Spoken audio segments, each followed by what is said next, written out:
ব্যাটিংয়ে bat time দেখি নাই, আশা করি এটা খুব ব্যাটারদের এমন দুঃসময় আগে কখনো দেখেননি বলার তাসকিন আহমেদ। দেশে ফিরেই ব্যাটারদের নিয়ে মুখ খুললেন তাসকিন আহমেদ। ব্যাটারদের হতাশাময় পারফরমেন্সের কারণে বেশ কয়েকবারই তীরে এসে তরি ডুবিয়েছে বাংলাদেশ। অন্যদিকে দিনকে দিন অন্যান্য উচ্চতার জায়গা করে নিচ্ছে বাংলাদেশ বোলিং লাইন আপ।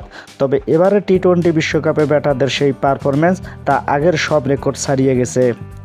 টি-20 বিশ্বকাপের সহ অধিনায়ক তাসকিন আহমেদও অকপটে বিষয়টি স্বীকার করলেন। তার দাবি, ব্যাটিংয়ে এত দীর্ঘ সময় আগে কখনো দেখেননি তিনি। তাসকিনের ভাষ্যমতো বোলিং বিভাগ আগাগোড়াই গত কয়েক বছর ধরেই ভালো উন্নতি করে এসেছে। সে ধারাবাহিকতা ধরে রেখেছে বোলিং বিভাগ।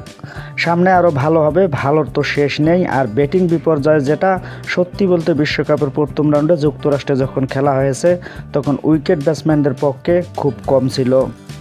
আপনারা যদি পরিসংখ্যান দেখেন, অন্য দেশের বড় বড় ব্যাটাররাও সেখানে ভুগেছে। বিশ্বকাপে ব্যর্থ মিশন শেষে দেশে ফিরেছেন সাকিব শান্তরা। শুক্রবার 28 জুন সকাল 9টায় হযরত শাহজালাল আন্তর্জাতিক বিমানবন্দরে পা রাখেন তারা।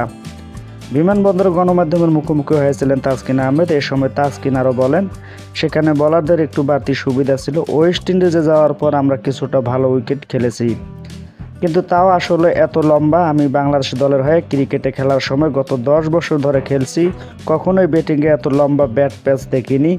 আশা করি এটা খুব দ্রুত কেটে যাবে। এদিকে ব্যাটিং ইউনিটের ব্যর্থতার অন্যতম কারণ দুই সিনিয়র ক্রিকেটার মাহমুদুল্লাহ রিয়াদ ও সাকিব আল হাসানের অফ ফর্ম। তাসকিনও জানালেন, তাদের অফ ফর্মে দলকে অনেক ভুগিয়েছেন। এই পেশারের ভাষ্যমতে দুজন সিনিয়রের ছন্দে না থাকা আমাদের দলে অবশ্যই প্রভাব পড়েছে, কিন্তু মাঠের বাইরে প্রভাব পড়েনি, কারণ মাঠের বাইরে তারা সবসময় ভালো টিমম্যান। এই যে 47 দিন একসঙ্গে ছিলাম, সবার আচরণে খুব ভালো ছিল, সবাই একসঙ্গে ছিলাম। অফ দ্য ফিল্ড সব তো ঠিকই ছিল। আসলে দলের গুরুত্বপূর্ণ খেলোয়াড়রা ছন্দে না থাকলে ওই দলের সমস্যা হওয়াটাই স্বাভাবিক। আশা করছি দ্রুত সামনে এসব কাটিয়ে উঠে সামনে আরও ভালো কিছু করব ইনশাআল্লাহ।